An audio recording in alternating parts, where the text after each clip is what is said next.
அனைவருக்கும் அன்பு வணக்கம். தி வீக்லி பஞ்ச் இந்த நிகழ்ச்சியில் மீண்டும் உங்களை சந்திப்பதில் மிக்க மகிழ்ச்சி நண்பர்களே. இன்னைக்கு நிறைய விஷயங்களை பார்க்க போறோம். ஆனால் ஆரம்பமே அதிரடியாக அண்ணன் ராகுல் காந்தி அவர்கள் அவர் குஜராத்துக்கு போயிருக்கார் போல இருக்கு. அங்கே குஜராத் காங்கிரஸ் கட்சியை பற்றி அவரே சொல்றார். அதாவது கட்சியில் 2 பிரிவினர் இருக்கின்றனர். எனக்கு ஆச்சரியம் என்னன்னா, பரவாயில்ல குஜராத்தில் பெரிய முன்னேற்றம் அப்படின்னு நினைக்கிறேன். மற்ற மாநிலங்களெல்லாம் பார்க்கும்போது அங்கே 2 குரூப்பு தான் இருக்குது போல இருக்குது. ஆனால் அந்த 2 குரூப் என்னன்னும் போது தான் அதை விட ஆச்சரியமாக இருக்குது. ஒரு குரூப் கட்சிக்காக நிறைய வேலை செய்கிறாங்களாம். ஆனால் கிட்டத்தட்ட 30 வருஷமாக பதவிக்கு வர முடியல. ஆனால் இன்னொரு குரூப் வேலையே செய்கிறது இல்லையா, ஆனால் பாஜகவுக்காக வேலை செய்கின்றார்கள் அப்படின்னும் சொல்லிக்கிறாரு. சமீபத்தில் தான் ஒரு பேட்டியில் நான் சொல்லியிருந்தேன். அண்ணன் மணிசங்கர் ஐயர்கள் இருக்கார் இல்லையா, அவர் என்ன பண்ணாருங்க, இப்போ திடீர்னு எங்கேயோ ஒரு பேட்டி கொடுத்துக்கிறாரு. ரொம்ப நாளாக ஆளை காணும், எல்லாம் தேடிந்தாங்க எங்கே அப்படின்னு. அப்படியே ஜெகத் ஜோதியா அந்த பேட்டியில் அப்பியர் ஆகிட்டு அவர் சொல்கிறாரு, ராகுல் காந்தி அவர்களுடைய தந்தையார் அவர் கேம்பிரிட்ஜ்லேயே 2 தடவை ஃபெயில் ஆகிட்டாரு. அங்கே எப்படியாவது பாஸ் பண்ணி விட்ருவாங்க, ஆனாலும் அங்கே ஃபெயில் ஆகிட்டார் அப்படின்னு சொன்னார். சொன்னதோடு இல்லாமல் நானும் 20 வருஷமாக ராகுல் காந்திக்கு மென்டாராக இருக்கணும் அப்படின்னு ட்ரை பண்ணிட்டு இருக்கேன், ஆனால் முடியல, அவரோட பேசக்கூட எனக்கு சான்ஸ் கிடைக்கல அப்படின்னு சொல்லியிருக்காரு. இதில் 2 விஷயம். 2வது விஷயத்தை முதல்ல பார்ப்போம்.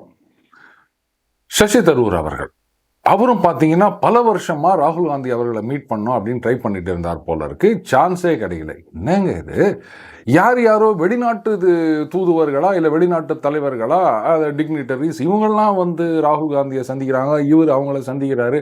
சொந்த கட்சிக்காரங்களுக்கு டைம் ஒதுக்க கரெக்ட், அவங்கெல்லாம் அந்த புரோட்டோகால் படி முன்னாடி வருவாங்கன்னு நினைக்கிறேன். அதனால தான் சசி தரூர் அவர்களுக்கு அப்பாயின்மெண்ட் கிடைக்கல. அவர் என்ன பண்ணார், இந்த நமது பிரதம மந்திரியோடைய வெளிநாட்டு பயணம், அங்கே பேசினது, இந்த மாதிரி சில விஷயங்களை பாராட்டி அவர் சொல்லியிருந்தார். அதுக்கப்புறம் அங்கே கம்யூனிஸ்ட்டை வேற அது மாதிரி பாராட்டியிருக்கார் போல இருக்கு. உடனே அவரை கூப்பிட்டு அமிச்சிட்டாங்க. அவர்கிட்ட போய் ஏதோ பேசிக்கிறாங்க போல இருக்குது. அதனால் அண்ணன் மணிசங்கரையரும் சரி இந்த மாதிரி நாமளும் ஏதாவது பேசினா நம்மளையும் கூப்பிட்டு பேசுவாங்க அப்படின்னு நினச்சார் போல இருக்குது. அது வேலைக்கு ஆகாது. ரைட். இப்போ இந்த மொதல் விஷயத்துக்கு வருவோம். 20 வருஷமாக நான் ராகுல் காந்தி அவர்களுக்கு மென்டாராக இருக்கணும்னு ட்ரை பண்ணியிருக்கிறேன் அப்படின்னா, இந்த 20 வருஷமாக அண்ணன் ராகுல் காந்தி அவர்கள் அரசியலில் இருக்கார். இத்தனை வருஷம் ஆகியுமா அவருக்கு ஒரு மென்டார் தேவைப்படுது? ஏன் மென்டார் இல்லாமல் அவரால் என்னங்க, நீங்கள் ராகுல் காந்தி அவர்கள் தான் இந்தியாவுடைய எதிர்கால நம்பிக்கை, இளைஞர்களது ஐடியல் அப்படின்லாம் சொல்லின்னுக்கிறாங்க. நீங்கள் என்னடானா நான் அவருக்கு மென்டாராக உட்காரேன் அப்படின்னா, ஏற்கனவே அந்த இடத்துல ஜெயராம் ரமேஷ் அவர்கள் உட்காந்து நிற்கிறாரு. அண்டு விர்ச்சுவலாக சாம் பிட்ரோடா வேற உட்காந்து நிற்கிறாரு. அப்பப்போ ஏதாவது ஒரு கருத்து சொல்லிட்டு எல்லாம் என்ன இது மாதிரிலாம் பேசிட்டாரு அப்படின்னு எதிர்ப்பு வந்தவுடனே அது காங்கிரஸில் வேற கொஞ்ச நாளைக்கு முன்னாடி என்ன பண்ணாங்க, அது அவர் கருத்து, அவரை அந்த பதவியிலேருந்து நீக்கி வைக்கிறோம்னாங்க. இப்போ என்ன ஆச்சுன்னு தெரியல. மறுபடியும் அவர் பாட்டு கருத்தாக சொல்லின்னுக்கிறாரு. இப்படி விர்ச்சுவலாக ஒத்துரு, ஆஃப்லைனில் ஒத்துரு அப்படின்னு இருக்கும்போது இவர் வேற இன்னத்துக்கு அங்கே மென்டாராக போகிறது? எத்தனை பேர் தான் ஏங்க, என்னதான் இருந்தாலும் ராகுல் காந்தி அவர்களை இந்த அளவுக்கெல்லாம் யாரும் இன்சல்ட் பண்ணக்கூடாது. இத்தனை மென்டாராக தேவைப்படும் ஒரு அரசியல்வாதிக்கு? அநியாயமாக இருக்குது அண்ணன் சங்கர் அவர்கள் பேசினது. சரி, என்ன பண்ண முடியும்? இப்படிலாம் பேசினாதான் கட்சி தலைமை கூப்பிட்டு பேசுன்ற நிலைமை காங்கிரஸ் கட்சியில். இந்த நிலைமையில் இருந்துங்கன்னு இவங்க என்னடானா நாங்கள் இந்தியாவை மாற்ற போகிறோம் அப்படின்னு. ரைட். அடுத்தது இவரை மென்டார்னு சொல்கிறதா இல்லை என்னன்னு சொல்லுதுன்னு புரியல. அண்ணன் புஷி ஆனந்த் அவர் என்ன சொல்லுகிறாரு, ஹெலிகாப்டரில் வந்தாலுமே சரி மாற்று கட்சியினருக்கு நாங்கள் தாவேக்கால பதவி கொடுக்க மாட்டோம் அப்படின்னு சொல்லுகிறாரு. இதை சொன்னது யாரு அப்படின்னா, வேற மாநிலத்திலிருந்து இங்கு வந்திருக்கின்ற அண்ணன் புஷி ஆனந்த் அவரும் ஒரு காலத்தில் வேற கட்சிகளில் இருந்திருக்கின்றார். இன்னைக்கு தாவேக்கால இருக்கார். சரி, அவரை விடுங்க. இவர் அந்த நிறுவன தலைவருடன் இருக்கின்ற நிறுவன மென்டர்னு சொல்லாமா, வாடவர் ஆதவ் அர்ஜுனா அவர் விசிகாலேருந்து தானே வந்தார். அவருக்கு ஏதாவது பதவி கொடுத்துக்கிறாங்களா? அதுக்கப்புறம் கனத்த இதயத்தோட ஒரு கட்சியிலேருந்து இன்னொரு கட்சிக்கு அப்படியே தாவி போயிட்டு இருப்பார் ஒருத்தர். பாஜகலேருந்து அதிமுகவுக்கு கனத்த இதயத்தோடு போனார். சரி, அங்கே போன பிறகாவது அந்த இதயம் அப்படியே லேஸ் ஆயிடுச்சா அப்படின்னு பார்த்தா ஆவலை போல இருக்குது. மறுபடியும் அதே கனத்த இதயத்தோட மறுபடியும் தாவேக்காக வந்திருக்காரு. அவருக்கும் ஏதோ பதவி கொடுத்துக்கிறாங்க அப்படின்னு நினைக்கிறேன். ஒருவேளை இனிமே கிடையாது அப்படின்னு சொல்லிட்டாரோ? தப்பாச்சங்க. கட்சி வளரணும், நாங்கள் மற்ற கட்சிகளை எல்லாம் முந்திக்கொண்டு மேலே வருகின்றோம் அப்படின்னு சொன்னால் ஜெயிக்கிற குதிரை அப்படின்னு ஷோ பண்ணணும்னா தேர்தல் நேரத்திலேயாவது பிற கட்சிகளிலிருந்து எல்லாம் சேரணும். நீங்கள் பாட்டு பதவியே கிடையாது அப்படின்னு சொல்லிவிட்டீங்கன்னா அப்புறம் யாருமே வரமாட்டாங்களே. இது என்ன மாதிரி ஸ்ட்ராட்டஜியாக இருக்குது அப்படின்னு எனக்கு தெரியல. ஒரு பக்கம் கோச் ஒன்று சொல்கிறாரு, புஷி ஆனந்த் அவர்கள், அதாவது கோச்சுன்னா PK பாண்டே அப்படின்னு சொல்லிடலாம். இப்போ புஷி ஆனந்த் அவர்களை என்ன சொல்கிறது, ஃபிசியோன்னு சொல்லலாமா இல்லை ட்ரெயினர்னு சொல்லலாமா, ஏதோ ஒன்று. அவர் ஒரு மாதிரி சொல்கிறாரு. தலைவர் எப்போவாவது வந்து ஒரு 4-5 கட்டோட ஒரு வீடியோ எடுத்து போடுறாரு. இப்படியெல்லாம் ஒரு கட்சி நடத்தியிருந்தா என்ன ஆகும் அப்படின்னு நினைக்கிறாங்க. சரி, என்ன ஆனால் நமக்கு என்ன வந்தது, ஜனங்க என்ன ஆவாங்க அதை பற்றி நம்ம கவலைப்படுவோம். ரைட். அடுத்தது யூனிவர்சிட்டி ஆஃப் மெட்ராஸில் பார்த்தீங்கன்னா இந்த இன்விடேஷனை பாருங்க. Department of ancient history and archaeology cordially invites you to the sir S Subramania Iyer endowment lecture 2024-25 to be delivered by engineer K. Sivakumar, BE MBA, chief engineer, Hyderabad. Topics: how to spread Christianity in India, to why need this மார்க்கம். All are welcome. கீழே வந்து doctor J. Soundararajan, associate professor and head incharge, chairperson, school of historical studies, department of ancient history and archaeology, university of Madras, Chepauk, Chennai 5. ஒரு university அப்படின்றது வந்து கல்வி கற்றுக் கொடுக்கும் ஒரு இடம். இங்க வந்து ஒரு மதத்தை பரப்புவது எப்படி அப்படின்றத பத்தின ஒரு லெக்சருக்கு என்ன அவசியம், என்ன தேவை? நாம் வந்து ஒரு செக்யுலர் கண்ட்ரி அப்படின்னு சொல்லிக்கிறோம். இங்கே திருப்பி மதச்சார்பற்ற அப்படின்னு தான் எல்லா கட்சிகளும் சொல்லிட்டு இருக்காங்க. அப்போ ஒரு மதச்சார்பற்ற நாடுல ஒரு மதத்தை பரப்புவது எப்படி அப்படின்ற தலைப்பில் ஒரு லெக்சர் ஒரு யூனிவர்சிட்டியில், அதுக்கு வந்து அந்த அசோசியேட் ப்ரொஃபஸர் அவர் பேரையும் போட்டு ஒரு இன்விடேஷன் அப்படின்னா இது என்ன மாதிரியான லெக்சர்னு எனக்கு தெரியலைங்க. அதுக்கப்புறம் எதிர்ப்பு எழுந்தது, அதை கேன்சல் பண்ணிட்டாங்க போல இருக்கு. ஆனால் இது சம்பந்தமாக இன்னொரு லெட்டர் ஒன்று, இது ஃபேக்ட் செக் பண்ணணும் அப்படின்னு நினைக்கிறேன். ஏன்னா இந்த கடிதம் உண்மையாக இருந்தது அப்படின்னு சொன்னால், பாரதியார் வந்து மெல்ல தமிழ் இனி சாகும் அப்படின்னு சொன்னார்ல, அந்த மாதிரி மெல்ல இங்கிலீஷ் இனி சாகும் அப்படின்னு பைரன், ஷெல்லி, ஷேக்ஸ்பியர் அப்படி யாராவது பாடியிருப்பாங்க அப்படின்னு நினைக்கிறேன். அந்த லெட்டரை நீங்களே பாருங்க. Department of ancient history and archaeology, university of Madras, doctor J. Soundararajan, associate Professor and Head in Charge, Chairperson, School of Historical Studies, dated 7/3/2025. To the Registrar, University of Madras, Chennai 6005. Respected Sir, subject: regarding cancellation of Sir S. Subramania Iyer Endowment Lecture 2024-25 regarding. Here by. அது ஒரே வார்த்தை அப்படின்னு நான் நினச்சிருந்தேன். ஆனால் இப்போ தான் அது 2 வார்த்தைகள் அப்படின்னு எனக்கு கொஞ்சம் ஒரு புரிதல் வந்திருக்குது. Hereby I am respectfully informing your esteem regarding the cancellation of Sir S. Subramania Iyer Endowment Lecture for the academic year 2024-25 due to administration reason which is scheduled the program on 14/3/2025 and this for your kind information. Thanking you, sir. அதாவது ஆங்கிலத்தில் தப்பாக பேசிட்டோம் எழுதிட்டோம் அப்படின்னு சொன்னால் அது ஒரு பெரிய இன்சல்ட் மாதிரி பார்க்குறோம். அதே தாய்மொழி தமிழில் வந்து தப்பாக பேசினாலும் எழுதினாலும் அதை நம்ம ஒரு பெரிய இஷ்யூவாக எடுத்துக்க மாட்டேன்றோம், ரொம்ப ரசிக்கிறோம் அப்படின்லாம் நான் நிறைய தடவை சொல்லியிருக்கேன். அதனால் இங்கே வந்து ஆங்கிலத்தில் இவர் பிழையாக எழுதியிருக்கின்றார் அப்படின்றது என்னுடைய ஆர்குமெண்ட் கிடையாது. அதுதான் நான் முதல்லயே சொன்னேன், இதை ஃபேக்ட் செக் பண்ணணும், நிஜமான கடிதமா இல்லை யாராவது ஃபோட்டோஷாப் பண்ணியிருக்காங்களா அப்படின்றது ஒன்று. ஆனால் இன்னைக்கு நம்ம என்ன சொல்லிக்கிறோம், இந்த ஆங்கிலம் தெரிந்ததுனால தான் வந்து பாருங்க சுந்தர் பிச்சை கூகுளில் இருக்கார் அப்படின்னு. இந்த மாதிரி ஆங்கிலம், இது யார் எழுதினாங்க அது ஃபேக்டான்றதை விட்டுருங்க, இந்த மாதிரி ஆங்கிலம் சுந்தர் பிச்சை படிச்சிருந்தார்னு சொன்னால் கூகுளில் இல்லை, யாஹூவில் கூட அவருக்கு வேலை கொடுத்துருக்க மாட்டாங்க, இந்தியாவிலேயே வேலை கிடைச்சிருக்காது. அப்போது எதை நோக்கி நாம் போய் கொண்டிருக்கின்றோம்? சுந்தர் பிச்சை கூகுளில் போனார் அப்படின்னா அவர் எங்கே படித்தார்? ஐஐடியில் படித்தார். டாப்பர்ஸ்க்கு கவலை இல்லை, பாட்டம் லெவலில் மிடில் லெவலில் இருக்கவங்களுக்கு தான் கவலை. நாம் வந்து இன்னும் 2 லாங்குவேஜ், கம்ப்யூட்டர் லாங்குவேஜ், ஒரு பைத்தான் இல்லை வந்து ஒரு ஏஐ மிஷின் லாங்குவேஜ், இது ஏதாவது கற்றுக்குனா நமக்கு ஒரு ஆப்பர்ச்சுனிட்டி கிடைக்குமா அப்படின்னு தான் இன்றைக்கி பசங்கள்லாம் வந்து இன்ஸ்டியூட்டாக படையெடுத்துன்னுக்கிறாங்க. ஆனால் டாப்பில் இருக்கவங்க இதெல்லாம் போகிறது கிடையாது. யோசிச்சு பார்த்தீங்களா? ஏன்னா அவங்களுக்கு வந்து அப்படியே கொத்தின்னு போயிடுவாங்க கம்பெனியில். அப்போது அந்த மேலே இருக்கிற சில பேருக்கு வந்து பிரச்சனை கிடையாது. அதுக்கப்புறம் வரவங்கள்லாம் வந்து இந்த மாதிரி எக்ஸ்ட்ரா கற்றுக்கினா தான் ஆப்பர்ச்சுனிட்டி இன்க்ரீஸ் பண்ண முடியும், வேலை கிடைக்கும். அதைத்தான் நானும் சொல்கிறேன். ஒரு 2 லாங்குவேஜ் எக்ஸ்ட்ரா கற்றுக்கிறதுனால தப்பே கிடையாது. அந்த ஊரில் இருக்க வேலைக்கும் நாம் அப்ளை பண்ணலாம். இவ்வளோ தாங்க முடிஞ்சு போச்சு. அது 3 மொழியாக இருக்கட்டும், 4 மொழியாக இருக்கட்டும், புதிய கொள்கையாக இருக்கட்டும், இல்லை பழைய கொள்கையாக இருக்கட்டும், எதுவாக இருந்தாலும் நமக்கு ப்ரோஜனம் இருக்குதா, கற்றுக்குறோம், அவ்வளோதான். ஜப்பான் மொழி கற்றுக்குறோம், ஃப்ரெஞ்சு மொழி கற்றுக்குறோம், ரஷ்யன் மொழி கற்றுக்குறோம். அப்படி இருக்குச்ச நம்ம நாட்டில், ஏன்னா ஒரு விஷயம் நம்ம கவனிக்கணும்.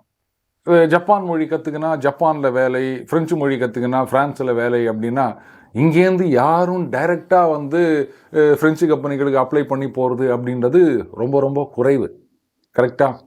ஏன்னா அவங்கள பொறுத்த வரைக்கும் உள்ளூர்லேயே, உள்நாட்டிலேயே, இல்லை ஃப்ரான்ஸ் அப்படின்னு சொன்னால் யூரோப்பியன் யூனியன்லேருந்து கேண்டிடேட் கிடைக்கிறாங்களா அப்படின்றது தான் அவங்களுடைய ஃபஸ்ட்டு ஜோன் ஆஃப் கன்சிடரேஷனாக இருக்கும். இந்தியான்றதெல்லாம் பின்னாடி தான். ஏற்கனவே அங்கே இருக்க நிறுவனங்கள் இங்கேயும் வந்து பிரான்ச் இருக்கும். அப்போ அந்த ஆன் சைட்டு இந்த மாதிரி தான் நிறைய பேர் போயிருக்காங்க.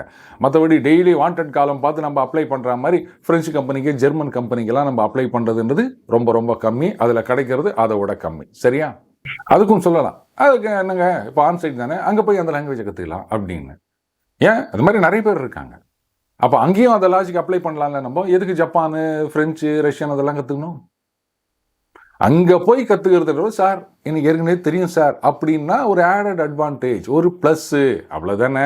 இதே தாங்க நானும் சொல்கிறேன். ஹிந்தி கற்றுக்கினா உங்களுடைய ஆப்பர்ச்சுனிட்டி இன்னும் நிறையா ஆகுது. அங்கே இருக்கவங்க ஏன் இங்கே வரான் அப்படின்னு சொன்னால், ஏன் இங்கே இருக்கவங்கெல்லாம் வந்து நார்த்தில் போய் வேலை செய்கிறதே கிடையாது. இன்னும் அங்கே இருக்கவங்க மட்டும்தான் இங்கே லேபராக வரா மாதிரி சொல்கிறீங்க. இங்கே இருக்கவங்க என்ஜினியராலாம் எத்தனை மாநிலங்களில் போய் வேலை பார்த்துன்னு இருக்கிறாங்க தெரியுமா? அதே மாதிரி இங்கேருந்து லேபராக போயிருக்கவங்க இருக்காங்க. நண்பர் கூட சொல்லியிருந்த மாதிரி குஜராத்தில் முறுக்கு சுற்றுற தொழிலில் வந்து நம்ம தமிழர்கள் ஏராளமான பேர் இருக்காங்க. அதனால் இது ரெண்டு பக்கமும் நடந்து கொண்டு இருக்கின்றது. ஏன்னோ அங்கேருந்து தான் இங்கே வரா மாதிரியும், இங்கேருந்து யாரும் போகாத மாதிரிலாம் யாரும் பேசாதீங்க. எல்லாரும் எல்லா இடத்துக்கும் போய் நிற்கிறாங்க. சரி, ஆனால் இந்த மாதிரியான லெக்சர்கள் வந்து யூனிவர்சிட்டியில் நடத்துவதனால என்ன மாதிரியான ஒரு நன்மை அப்படின்றத வந்து, அதாவது கல்விக்கு, மாணவர்களுக்கு அப்படின்றதுக்கு ஒரு குழு போட்டு ஒரு அறிக்கையை கொடுத்தாங்கன்னா நல்லாயிருக்கும் அப்படின்னு நினைக்கிறேன். அடுத்ததாக கவிதாயினி கனிமொழி அவர்கள் அவங்க கேட்டிருந்தாங்க, அதாவது இந்த ஹிந்தி படிக்கிறதுனால, 3வது மொழி படிக்கிறதுனால என்ன நன்மை அப்படின்றத யாராவது சொன்னால் நல்லாயிருக்கும் அப்படின்னு கேட்டிருந்தாங்க. அது யாரோ என்னென்னவோ அதுக்கு பதிலெலாம் கொடுத்துருந்தாங்க. எனக்கு வந்து டக்குன்னு எதுவும் தோணலைங்க. அதனால தான் நான் என்ன யோசித்தேன் அப்படின்னா, அண்ணன் தயாநிதி மாறன் அவர்கள் இருக்கார்ல, அவர்கிட்ட இந்த கேள்வியை கேட்டால் அவர் ஒரு நல்ல பதில் சொல்வார்னு நினைக்கிறேன். இந்த இந்தியை கற்றுக்கொண்டதால் உங்களுக்கு என்ன நன்மை கிடைத்தது அப்படின்றதுக்கு அவர் பதில் சொன்னார் அப்படின்னா அந்த பதிலை நாம் சொல்லிடலாம். நமக்கு தான் சொந்தமாக யோசிக்கிறதுக்கு மூளை இல்லை இல்லையா? ஏன்னா அவருக்கு ஹிந்தி தெரியும். ஆமாம், அதை வந்து யாரும் மறைக்க முடியாது. அவர் ஏன் கற்றுக்கினார்? யாருமே திணிக்கலை.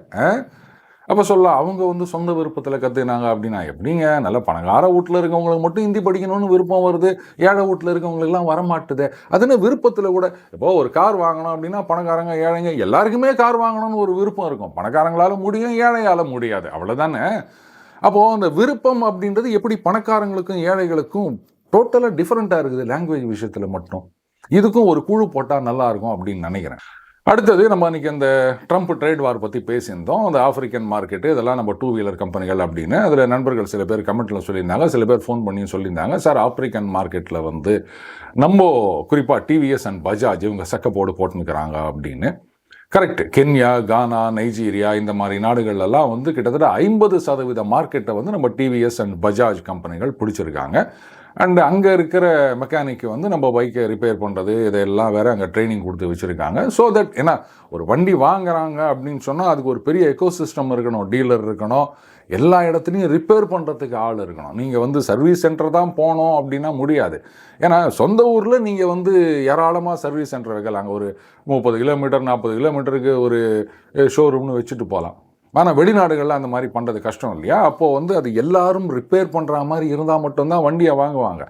இப்போ கூட பார்த்தீங்கன்னா சில கம்பெனிகள்லாம் வந்து இந்த சென்சார் பேஸ்டு அப்படி இப்படின்னு போயிட்டு நம்ம அந்த ரோட் சைட் மெக்கானிக்கெல்லாம் அதை கை வைக்க முடியாத அளவுக்கு போயின்னுக்குது.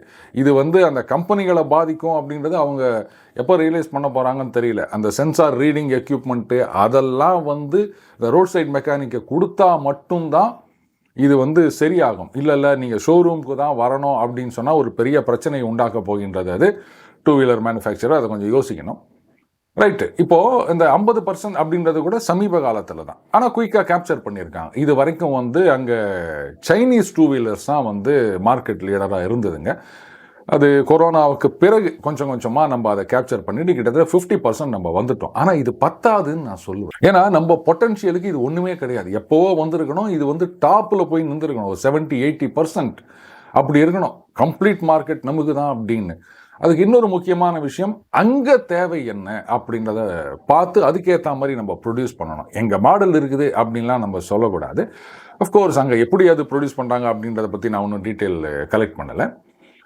அதை விட முக்கியமான விஷயம்னா, அங்கே இருக்கவங்களே சொல்கிறது, நம்ம சைனீஸ் ப்ராடக்டை விட இந்தியன் ப்ராடக்ட் வந்து ரிலையபிலிட்டி அதிகமாக இருக்குது.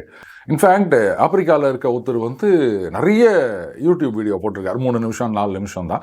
அவர் என்ன சொல்கிறாரு பாருங்க, சைனா வந்து குவாலிட்டியாக தயாரிக்க முடியாதுன்றதெல்லாம் கிடையாது, நல்ல குவாலிட்டியோட தயாரிக்கிறாங்க. ஆனால் அதையெல்லாம் அமெரிக்கா, ஐரோப்பா அங்கே அமுச்சு போடுறாங்க. எங்களை மாதிரி நாட்டுக்கு என்னப்பா அப்படியே யூஸ் பண்ணுங்க, வர வரைக்கும் வரட்டும் அப்படின்ற மாதிரி லோ குவாலிட்டி சரக்கு இங்கே அமுச்சு போடுறாங்க. ஆனால் இந்தியன் ப்ராடக்ட் அப்படி கிடையாது. அந்த மேட் இன் இந்தியா லோகோ போட்டு காமிக்கிறாரு அவர், அந்த ஒரு சிங்கம் இருக்குது இல்லையா, அதை காமிச்சிட்டு அவங்க வந்து எந்த மார்க்கெட்டாக இருந்தாலும் அவங்க ஊருக்கு என்னவோ அதே மாதிரி குவாலிட்டியோடு தான் இங்கேயும் கொடுக்குறாங்க. அதனால் அந்த ரிலையபிலிட்டியில் வந்து என்னதான் கொஞ்சம் காசு கூட குறைய இருந்தால் கூட நீடித்து வருகின்றது. அதனால தான் இங்கே மேட் இன் இந்தியா அப்படின்னா நம்பி வாங்குறாங்க எந்த ப்ராடக்டாக இருந்தாலும் அப்படின்றாரு. ஸோ அந்த நம்பிக்கையை நம்ம பயன்படுத்தி கொள்ள வேண்டும். இதுதான் நான் சொல்கிறது. இதில் இந்த ஃபினான்ஸ் மினிஸ்ட்ரி இவங்கெல்லாம் ப்ரோஆக்டிவாக இருக்கணும் அப்படின்னு சொல்லியிருந்தேன். அதுக்கு ஒரு சில பேர் கமெண்ட் போட்டிருந்தாங்க, எங்கள் ஜெய்சங்கர் அவர்கள் வந்து ஒரு அதிகாரியாக இருந்து வந்தவர் தானே, அவரை கூட நீங்கள் இது மாதிரிலாம் குறை சொல்லுவீங்களா? எந்த ஒரு அமைச்சராக இருந்தாலும் அதிகாரிகளை நம்பி தான் வந்து பணி செய்ய வேண்டும் அப்படின்னு. எல்லாம் கரெக்டு. அதாவது டிப்ளமசி அப்படின்னு சொல்லுவாங்க, ரொம்ப டிப்ளமேட்டிக்காக பேசுகிறாரு பாரு அப்படின்னு சில அரசியல்வாதிகளை சொல்லுவாங்க. இவர் கேரியர் டிப்ளமேட், அதனால் அவர்கிட்ட போயிட்டு டிப்ளமேட்டிக்காக பேசுகிறாரா அப்படின்லாம் நம்ம பார்க்க வேண்டாம். அவர் அப்படித்தான் பேசுவார், அப்படித்தான் எல்லா அமைச்சர்களும் பேச வேண்டும். எங்கே போனாலும் சரிக்கு சரி பதில் கொடுக்குறாரு. அவரை வந்து இடக்க முடக்கா கேள்வி கேட்டு மடக்கிறோம் அப்படின்னு யாராலும் நினச்சி கூட பார்க்க முடியாது. எப்பேற்பட்ட கொம்பனாக இருந்தாலும் எக்ஸ்டர்னல் அஃபேர்ஸ் மினிஸ்டர் கிட்ட போய் நின்றாங்க அப்படின்னா தோற்று போய் தான் திரும்பி வருவாங்க. ஸோ அவருடைய டேலண்ட்ன்றது வேற level, because he was a career diplomat. அதை முதல்ல ஞாபகம் வச்சுக்கணும். அடுத்தது, எல்லா நடவடிக்கைலாம் எடுத்துகிட்டு தான் வராங்க. ஆல்ரெடி பியூஷ் கோயல் வந்து அங்கே அமெரிக்காவுக்கு போயிட்டு இருக்காரு, பேச்சுவார்த்தை நடந்துட்டு இருக்கு அப்படின்னா, ஒரே ஒரு உதாரணம் சொல்கிறேன். இந்த ரஷ்யா உக்ரைன் யுத்தத்துக்கு பிறகு பார்த்தீங்கன்னா ரஷ்யா மீது ஏராளமான பொருளாதார தடைகள். அந்த காலகட்டத்தில் ரஷ்யாவிலேருந்து நம்ம ஆயில் வாங்க ஆரம்பித்தோம், கண்ணாபின்னு வாங்க ஆரம்பித்தோம். அது வேறு இந்த ரூபிள் ட்ரேட் அப்படின் போது, ஏன்னா டாலரில் கொடுக்க முடியாது இல்லையா, அப்போ அவங்கக்கிட்ட ஏராளமாக ரூபாய் வந்து சேர்ந்துருச்சு. அது என்ன பண்ணுறதுன்னு தெரியல. அப்போ என்ன பண்ணணும், இந்தியாவிலேருந்து என்ன தேவையோ அதை அவங்க வாங்கிக்கணும். என்ன தேவை, அவங்க இங்கே வந்து சுற்றி பார்த்துட்டு இதெல்லாம் எங்களுக்கு வேணும் அப்படின்னு சொல்லுவாங்களா? இந்த மாதிரி இவ்வளோ பெரிய ஒரு இம்பேலன்ஸ் இருக்குதுன்னு தெரிஞ்ச உடனே நாம் சுறுசுறுப்பாக இதெல்லாம் இருக்குது, உங்களுக்கு இதெல்லாம் தேவை, நீங்கள் அங்கங்கேருந்து வாங்கியிருந்தீங்க, அதெல்லாம் இப்போ நின்று போச்சு, அதுக்கு பதிலாக நாங்கள் சப்ளை பண்ணுறோம் அப்படின்னு நாம் அவங்க நாட்டில் கொண்டு போயிட்டு கடை விரிச்சிருக்க வேணாமா?